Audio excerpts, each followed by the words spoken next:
Hello guys, स्वागत है आपका हमारे एक नए वीडियो में। तो आज दोस्तों हम देखने वाले हैं टाइप्स ऑफ फ्रैक्शन भिन्नों के प्रकार। तो इस वीडियो को देखने के बाद में आप यही कहेंगे कि वाह, मज़ा आ गया। तो चलिए शुरू करते हैं और लाइक सब्सक्राइब किए बिना रुकिएगा नहीं। तो टाइप्स ऑफ फ्रैक्शन, सबसे पहले फ्रैक्शन भिन्नों के प्रकार में सबसे पहले समझना किसे होता है भिन्न को, कि भिन्न क्या होता है। तो भिन्न क्या होता है मेरे भाई, इसे लिखा जाए इस तरीके से। मैं एक गोला बना दिया, इसे कितने बराबर भागों में बांटा, चार। अगर इसका एक हिस्सा ले लिया जाए, कितना हिस्सा लिया जाए, एक। तो एक को ऊपर लिखेंगे, नीचे क्या लिखेंगे, चार। मतलब चार हिस्से में से हमने कितना हिस्सा लिया, एक। चार हिस्से में से कितना लिया गया दोस्तों, एक हिस्सा लिया गया। तो किसी पूर्ण वस्तु को बराबर हिस्सों में बांट कर उसके कुछ हिस्सों को दर्शाने के लिए किसका उपयोग किया जाता है, भिन्न का उपयोग किया जाता है। तो ऊपर वाले को क्या बोलते हैं मेरे भाई, अंश। ऊपर वाले को क्या बोलते हैं, अंश। इंग्लिश में बोलते हैं न्यूमरेटर।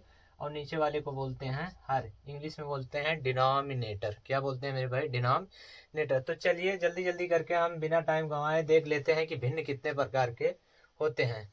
तो आइए शुरू करते हैं। यहाँ पर दिखाई दे रहा होगा मेरे भाई कितने प्रकार के हैं। कुल टोटल 7 प्रकार के लिखे हैं, एक एक करके हम इन्हें देखने वाले। पहला है उचित भिन्न। तो उचित भिन्न में क्या होता है मेरे भाई, जैसे लिखा जाए 1/2, उसके बाद में 3/4, 4/5, इस तरीके से करके क्या किया जाए, 7/9। मतलब सब जगह पर आप नोटिस कर पा रहे होंगे कि हर बड़ा है और अंश क्या है, छोटा है। तो ऐसा भिन्न जिसका हर बड़ा हो अंश छोटा हो, इस प्रकार के भिन्न को हम कहते हैं उचित भिन्न, इंग्लिश में कहते हैं प्रॉपर फ्रैक्शन। अब दूसरा अपना आता है इम्प्रॉपर फ्रैक्शन। नाम से तो ऐसे सुन गए होंगे कि इसका अपोजिट ये वाला, पहले वाला का अपोजिट दूसरा। मतलब इसमें क्या है मेरे भाई, हर क्या रहेगा, इसमें हर छोटा रहेगा, अंश क्या रहेगा, बड़ा। चलिए इसे लिख दे रहे हैं, अंश क्या रहेगा, अंश हर से छोटा। अंश हर से क्या होगा मेरे भाई, छोटा। और यहाँ पर क्या होगा, अंश हर से बड़ा। अंश हर से बड़ा। तो अंश हर से बड़ा मतलब 2/1 हो गया। 9/में आएगा नहीं मेरे भाई, यहाँ से 9/10 कर दें, उसके बाद में 7। अरे यार सॉरी। तो इसे हम लिख सकते हैं दोस्तों, अंश हर से बड़ा। तो मतलब क्या, यहाँ पर 9/2, 7/6, 5/4, इस तरीके से करते ये भिन्न हमारा क्या जाएगा, आगे बढ़ते चला जाएगा। यहाँ पर सभी जगह पर देख पा रहे होंगे कि क्या है, अपना अंश जो है वो बड़ा और हर क्या है, छोटा है। तो अंश बड़ा रहे, हर छोटा रहे, तो इसे क्या कहेंगे मेरे भाई, इम्प्रॉपर फ्रैक्शन, अनुचित भिन्न। तीसरा आता है हमारा इकाई भिन्न। इकाई का मतलब समझ रहे होंगे, इकाई का मतलब होता है एक। इकाई का मतलब क्या होता है, एक। जिसे कहते हैं इंग्लिश में यूनिट फ्रैक्शन। मतलब इसका अंश हमेशा क्या रहेगा, एक रहेगा। ऐसा भिन्न जिसका अंश क्या हो, एक हो, उसे क्या कहेंगे, ऐसा भिन्न जिसका अंश एक हो उसे कहेंगे इकाई भिन्न। क्या कहेंगे, इकाई भिन्न। अंश कितना होना चाहिए, अंश होना चाहिए एक। और यहाँ से आता है समान भिन्न। समान भिन्न का मतलब मेरे भाई, समान भिन्न होता है क्या, समान भिन्न का मतलब होता है जिसका हर क्या रहे, समान रहे। जैसे लिखा जाए 1/2, 2/2, 3/2। तो इन सब का देखेंगे मेरे भाई कि हर कितना है, 2। हर क्या होना चाहिए, समान। हर क्या रहे मेरे भाई, समान। अगर हर समान है तो इस तरीके के भिन्न को हम क्या कहेंगे, समान भिन्न। असमान भिन्न सेम इसका अपोजिट, असमान भिन्न। असमान भिन्न का मतलब होता है ऐसा भिन्न जिनका हर समान ना हो, अंश बराबर हो या ना हो, इससे हमें कोई मतलब नहीं, लेकिन हर बराबर नहीं होना चाहिए। जैसे 1/2 कर दिया जाए, 3/4 कर दिया जाए, 5/7 कर दिया जाए, तो इस तरीके का देखेंगे तो नीचे जितना भी हर है सभी क्या हैं, अलग अलग हैं।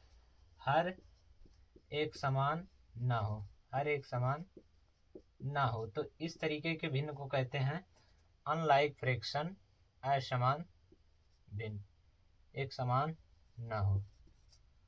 उसके बाद में आता है मेरे भाई मिश्रित भिन्न, मिक्स्ड फ्रैक्शन। छठे नंबर का जो हमारा फ्रैक्शन है वो आता है मिक्स्ड फ्रैक्शन, मिश्रित भिन्न। मिश्रित भिन्न क्या होता है मेरे भाई, जैसे इस तरीके का 1 2 3 4 करके जो भी आता है उसे क्या कहते हैं, पूर्णांक। और इस तरीके का जो आता है बटे के रूप में उसे क्या कहते हैं, अपन भिन्न कहते हैं। तो मिश्रित भिन्न में क्या होता है, एक पूर्णांक रहता है, एक क्या रहता है, एक पूर्णांक रहता है, एक प्रॉपर फ्रैक्शन रहता है। जैसे क्या लिखा जाए, 2 सही 1/3, 2 सही 1/3, और उसके बाद में क्या लिख दिया जाए, 3 सही 2/4। इस तरीके से हम क्या कर सकते हैं, पूर्णांक एक प्रॉपर फ्रैक्शन का उपयोग करके हम मिश्रित फ्रैक्शन बना सकते हैं। अब अपना लास्ट वाला आता है एक पूर्णांक। इसमें क्या होना चाहिए, एक पूर्णांक, उसके बाद में एक पूर्णांक हुआ एक उचित भिन्न, एक पूर्णांक हुआ एक उचित भिन्न को मिलाकर क्या बनाते हैं मेरे भाई, मिश्रित भिन्न। ऐसा भिन्न जिसमें एक पूर्णांक और एक प्रॉपर फ्रैक्शन होता है उसे क्या कहते हैं, मिश्रित भिन्न। अब ये आता है समतुल्य भिन्न। जैसे लिखा जाए कुछ भिन्न क्या किया जाए, लिख दिया जाए। जैसे 1/2 और उसके बाद में 2/4, 3/6। तो यहाँ पर क्या नोटिस करेंगे मेरे भाई, 2 से जब 1 में भाग करेंगे तो 0.5, 4 से 2 में भाग करेंगे तो 0.5, यहाँ से भी करेंगे तो 0.5, सभी का मान कितना आने वाला है, 0.5। तो ऐसा भिन्न जिनका मान समान हो, ऐसा भिन्न जिसका मान क्या हो, समान हो, उसे क्या कहेंगे, समतुल्य भिन्न। ऐसा भिन्न जिनके मान क्या हो मेरे भाई, समान हो, जिनका मान एक दूसरे के बराबर हो, एक दूसरे के बराबर हो। तो उम्मीद है आपको समझ में आया होगा। तो बने रहिएगा इसी तरह से हमारे अगले आने वाले वीडियो में हम देखेंगे कि आखिर में भिन्नों को जोड़ते कैसे और घटाते कैसे हैं। तब तक के लिए जय हिंद, वंदे मातरम।